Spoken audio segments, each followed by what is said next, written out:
Bien voilà, on va se retrouver devant le test du nouveau chargeur solaire de chez SNRE qui est directement un concurrent de Victron, du Smart Solaire. Alors celui-ci c'est le modèle 60 ampères qui accepte jusqu'à 250 volts circuit ouvert d'entrée panneau. Donc c'est vraiment le concurrent direct du Smart Solar 250-60. Donc c'est le MC4860 N25, voilà, donc vous retrouvez un peu les trois caractéristiques, les 250 volts jusqu'à charge des batteries jusqu'à 48 volts. Donc au niveau présentation, vous avez un bloc qui est vraiment similaire comme pour le Victron, à part qu'il n'est pas en bleu mais en noir et blanc. Et puis vous allez retrouver sur la face du bas plusieurs entrées. Alors ce ne sont pas des pressés souples, ça veut dire qu'attention à l'arrachement des câbles, même si vous avez les borniers. Donc ici les entrées batterie et là panneau solaire. Vous veuillez noter que vous n'avez plus de sortie d'essai, donc pour une charge continue, 48 volts ou 12 volts, il n'y a plus. Et enfin ici, ça va être plutôt pour une entrée-sortie de communication. Alors il est livré tout simplement avec une sonde de température de fil, donc ça doit être du NTSC, avec son bornier. Et puis vous attachez avec un petit scotch double face, certainement pour attacher à vos batteries. Il doit avoir entre 2 mètres et 2 mètres 50 de câble. Et deux petites entretoises, je ne sais pas à quoi elles servent. Enfin, la documentation qui est en anglais, qui est à peu près bien imprimée. Bon, c'est écrit tout petit, où vous avez les différentes navigations. Alors, pour continuer un peu, je vais vous donner quelques grandeurs physiques, même si ça se trouve dans la doc. Donc, la partie chargeur proprement dit fait dans les 23 cm de large, mais en intégrant également l'attache, ça fait jusqu'à 26,5 cm. Et en hauteur, pardon, en largeur, excusez-moi, donc on arrive sur les 19 cm, ainsi qu'une hauteur, vous avez dans les 14 cm. Alors il faut savoir que, par exemple, par-dessus, vous avez un écran qui est détachable, donc qui est déportable. En fait, il suffit de dévisser les deux petites vis ici, et vous allez retrouver un connecteur VGA, donc c'est du 11 broches. Alors c'est peut-être du DB9 d'ailleurs, je ne sais pas si c'est du DB, mais enfin un connecteur VGA classique, pour ceux qui connaissent les reconnaîtront.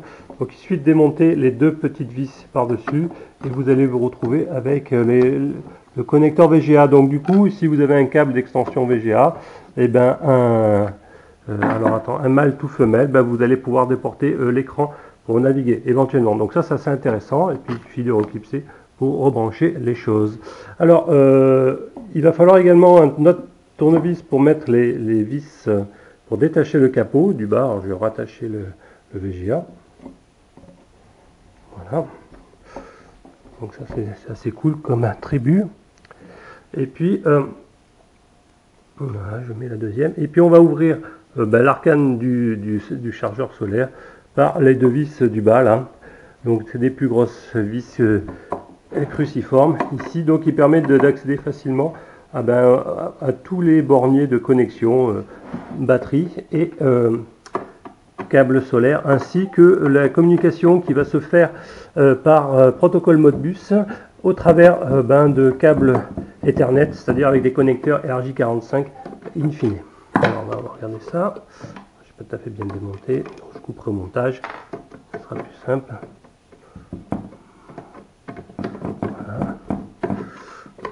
Hop. Non, j'y arrive pas. Alors faites-y attention quand même en démontant, puisque vous avez, voilà, au niveau du pupitre du bas, vous avez les tubes lumineux qui permettent de prolonger la luminosité des LED, donc ne le cassez pas, enfin, bon, même si ça doit se remplacer. Donc vous arrivez au bornier et aux entrailles de la bête. Donc j'espère que je vais mettre un peu à la lumière de côté, voilà.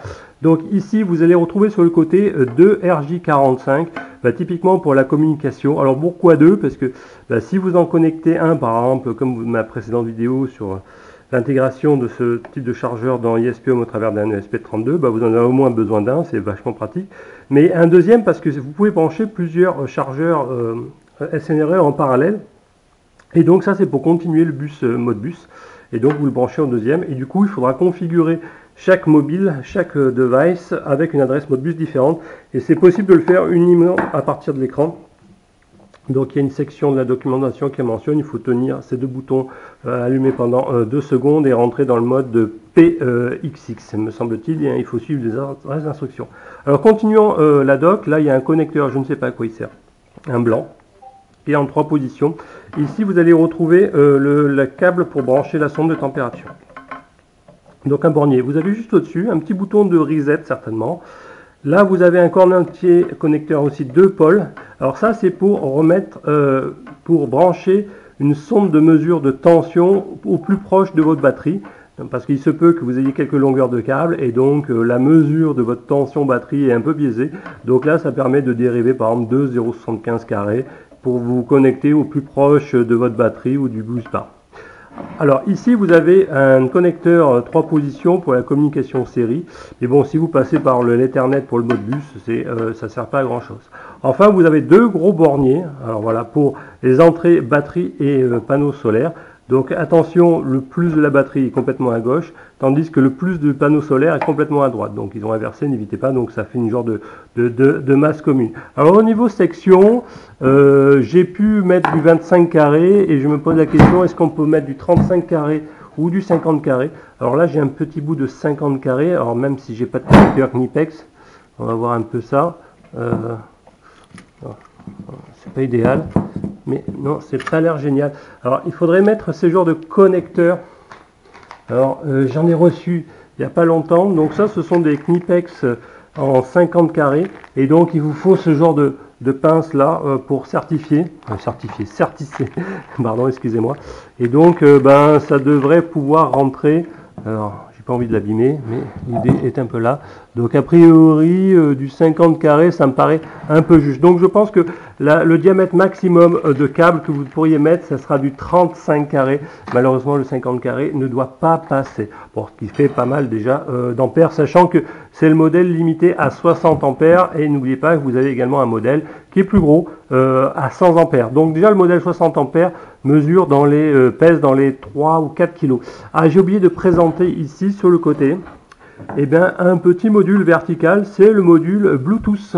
Donc une des nouveautés de ces nouvelles versions, c'est la présence d'une application qui est, ma foi, assez bien faite pour régler et vérifier, monitorer et contrôler tout ce chargeur solaire. Donc l'application Android s'appelle SNRE, je pense qu'elle existe sur macOS.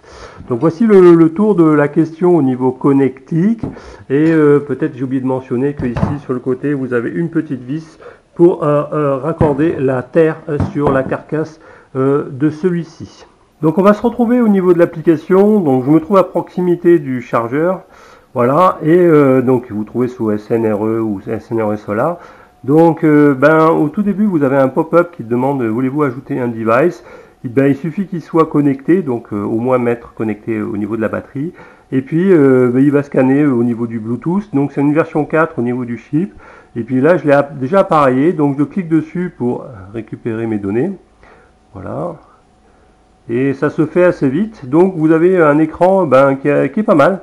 Donc au début qui est des données en temps réel avec une genre de jauge qui va jusqu'à la puissance maximum. Et puis là vous allez retrouver à la fois tension panneau, ampérage au niveau des câbles solaires et puis la puissance générée au niveau du chargeur en amont, et puis après au niveau batterie, donc pareil, la tension lue au niveau de la batterie, donc locale au chargeur, et puis la tension injectée, et ainsi que la température de la sonde de batterie. Alors ce qui est dommage, c'est qu'ils auraient pu afficher également la température du device. Bon, c'est toujours intéressant. Après vous avez un historique, donc aussi avec des cartes graphiques, donc entre le niveau batterie, au niveau charge, au niveau décharge. Alors le niveau décharge, elle ne sert à rien puisque celui-ci ne connecte pas de bornier de décharge, mais cette application doit être commune quels que soient les appareils, donc il doit supporter tous les produits SNRE. Et donc vous avez également sur les journées de l'AIR ou intégré sur une semaine, etc. C'est pas mal fait, et puis vous avez le nombre de jours de stockage, et puis voilà, et puis le nombre de kilowattheures déjà générés, et ainsi de suite. Enfin vous avez au niveau batterie, vous avez Basic Info, vous pouvez renommer, et là vous avez une version du logiciel et du firmware, donc vous pouvez vérifier par exemple s'il n'y a pas une nouvelle version qui est en ligne, et ça se flash en ligne, c'est assez bien fait. Enfin vous avez un icône paramètres, et donc qui permet d'accéder par défaut aux différents paramètres. Voilà, donc là j'ai réglé en mode lithium et sur 48. Et puis si vous cliquez sur Charger Settings, vous avez tous les paramètres de batterie. Alors quand vous choisissez en mode lithium, eh ben, certains sont grisés parce qu'il ne sert à rien. En fait, ça ne va pas être pris en compte par l'algorithme. Et notamment, vous avez un bouton qui permet d'arrêter ou de décharger d'arrêter ou de redémarrer le chargeur, mode chargeur. Donc ça c'est intéressant. Voilà, donc c'est une connexion qui est assez intéressante. Vous pouvez exporter les datas dans le cloud ou les importer depuis. Donc voilà, pour ça a le mérite d'exister et je peux vous dire que l'appareillage se fait relativement bien. Donc vous pouvez par exemple avoir un onduleur, voilà, etc. Il suffira de les charger, de les additionner. Donc c'est assez bien fait. Alors on va se retrouver devant l'application et les mesures données, donc voir un peu la justesse. Par exemple ici j'affiche sur l'interface en entrée panneau 4,7 et j'ai 4,3, 4,5 au niveau panneau solaire. Donc il y a 0,2 ampères d'écart entre, malheureusement toujours en trichant un petit peu sur l'entrée panneau. Et on va dire sur la batterie, donc on affiche dans les 12 ampères 59 à peu près. Et donc on va regarder ça. Il faut que j'arrive à mettre un peu. Et je suis à, alors attendez, 12,2 et là j'ai 12,5. Donc c'est aussi 0,2, 0,3 ampères d'écart au niveau justesse. Alors au niveau batterie, tension, mesure, j'ai remarqué que pour les fortes tensions, enfin entre guillemets pour une batterie 48 volts la FPO4, c'est-à-dire autour de 55-56 volts, les tensions sont plutôt justes. C'est au contrario pour les tensions un peu plus faibles, en dessous de 54, qui commence à avoir un écart. Bon, tant qu'on va dire que le point de régulation pour dire que le chargeur s'arrête, les données sont à peu près bonnes, on va dire que c'est le mal est moindre. Bon, sinon, ça se marche assez bien, et donc évidemment, regardez ma dernière vidéo 62 pour avoir tout le portage sous Home Assistant, vous voyez ici en SNRE. Et donc s'il y a un deuxième, et c'est le cas, ça sera qu'un seul connecteur Ethernet qui sera utilisé, parce que ça sera le même mode bus. Alors on va se retrouver un peu devant l'interface Home Assistant, parce que ça permet de monitorer des choses un peu plus sympathiques. Et par exemple, pour répondre à une question, à quelle tension ce chargeur va-t-il commencer à produire? Et donc je vous ai sorti le cours tension panneau versus production. Vous voyez, par exemple ce matin, j'ai commencé à produire vers, peu importe l'heure, mais autour de 3 watts. Et vous voyez, la valeur correspondante, c'était, alors on va faire un petit zoom peut-être par ici, voilà, pour zoomer en précision également. Voilà, donc les premiers watts produits, c'était, tant qu'il à 50 volts, il ne produit pas, voilà, ou alors, attendez, très très peu. Oui, si, il a commencé à produire vers 2, voilà, vers 55-56 volts, donc ça veut dire 2 ou 3 volts, mais très très peu. Puis après, vous voyez, l'algorithme MPPT qui s'est cherché un peu pour qui a monté la tension des panneaux pour essayer de trouver un point un peu mieux. Mais on va dire qu'il commence à partir de 56 volts, il a commencé à produire dans les 2 watts. Donc ce qui est à peu près entre 2 et 3 volts au-dessus de la tension batterie, ce qui est à peu près équivalent aussi à l'EPE.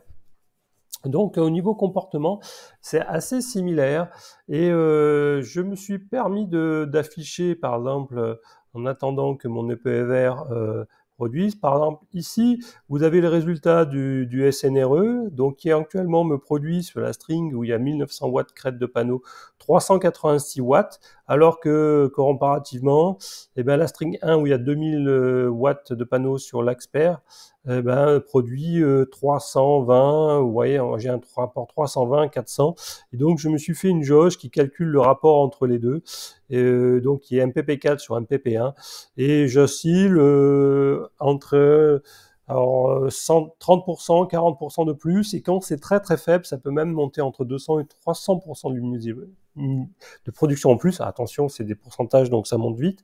Mais par contre, quand c'est à très très beau temps, là, ça tangente et les productions sont à peu près identiques. Donc, on va dire avantage SNRE comme pour le PER de production à faible luminosité, c'est plutôt une bonne nouvelle. Alors, de retour devant l'écran principal Home Assistant et point positif par rapport à l'EPER, en tout cas, dans le câble, dans la connexion Modbus, vous avez un 5 volts assez puissant pour et ben pour aller alimenter un ESP32 avec le convertisseur RS445. Donc ça, c'est un gros point positif par rapport au PEVR où il fallait l'alimentation externe. Donc du coup, voilà, il s'auto-alimente uniquement avec le câble Ethernet dans mon cas. Donc vous avez toutes les informations, les productions du jour, le type de mode. Bon, je l'ai déjà un peu présenté dans ma vidéo 62. Mais par exemple, au niveau température du device, vous avez, voilà, j'oscille du mois de novembre, donc des températures tout à fait raisonnables. Hein. C'est un système passif de refroidissement. Donc on verra en été de ce qu'il en est. Et voilà, au niveau tension panneau, j'ai pas dépassé les 172 volts sur les 180 théoriques. Donc je suis bien en dessous des 250 volts.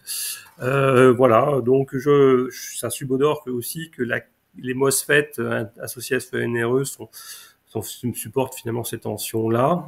Par rapport à PEVR qui lui est limité en théorie à 200 volts, mais en pratique c'est plutôt des 180, voire mes aventures que j'ai eues récemment avec. Voilà. Après, au niveau estimation de l'état de charge, je trouve que bon, c'est pas génial ici.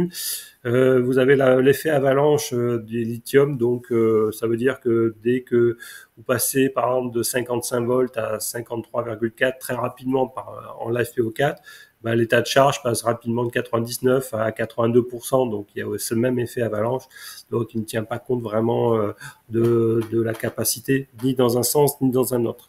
Ce qui est assez intéressant, vous avez pas mal de statistiques, donc on peut décrire un peu les choses. Alors je ne les ai pas toutes sorties, mais ce que j'ai généré en ampères-heure, mais également aussi en kilowattheure. Et bon, alors je ne fais rien sur la décharge, mais ce protocole-là est compatible avec les anciens modèles. Voilà, depuis quand, nombre de fois que j'ai atteint la charge maximum, jour d'opération, d'utilisation, et puis des statistiques, la puissance max en charge de la journée, en ampérage, etc. Bon, des statistiques assez sympas qui sont intégrées, donc qui sont écrites dans des registres, il suffit de l'écrire, et puis vous avez des informations. Voilà, le nom, la MC45. Alors, vous avez des caractères en plus en chinois, que c'est un contrôleur. Alors ça, c'est le serial number. Je les ai pas encore bien tabulés au format qui vont bien, mais je le ferai. Pareil, la version du logiciel, la version du hardware. Là aussi, il faut qu'il soit remis en forme.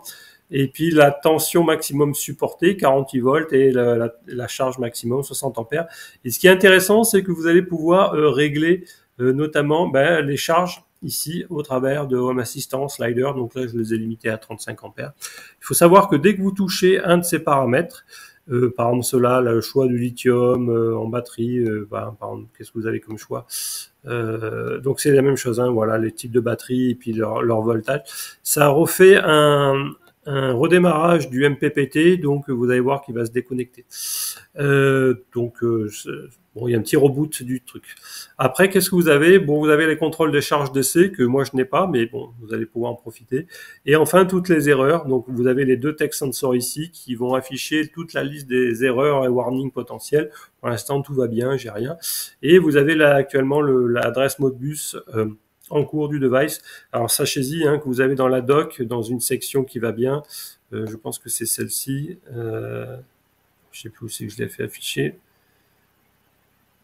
Voilà, enfin bref, c'est dans la doc. Vous pouvez choisir vous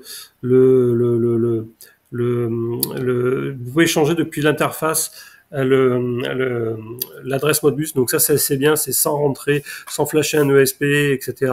Donc ça peut être assez sympa de le faire uniquement depuis le nouveau device, depuis son écran. Voilà, donc assez intéressant, intégration assez intéressante. Il est calme, on verra au niveau fiabilité, toujours pareil. Lorsqu'on flirte avec les tensions max, donc autour des 250 volts. Voilà, mais pour l'instant, rien à dire, il produit bien. Donc il faudrait que je fasse peut-être une deuxième partie de comparaison directe sur la même string. Il me faudrait un genre d'inverseur de source pour les qualités des productions avec le PEVR. Bon, j'y songe. J'attends un petit inverseur de source en DC qui me permettrait de faire ça rapidement. Voilà, donc j'espère que vous avez apprécié ce petit test. Je suis globalement satisfait des choses. Donc au niveau efficacité et rendement, on est de l'ordre dans les... il faut faire les calculs.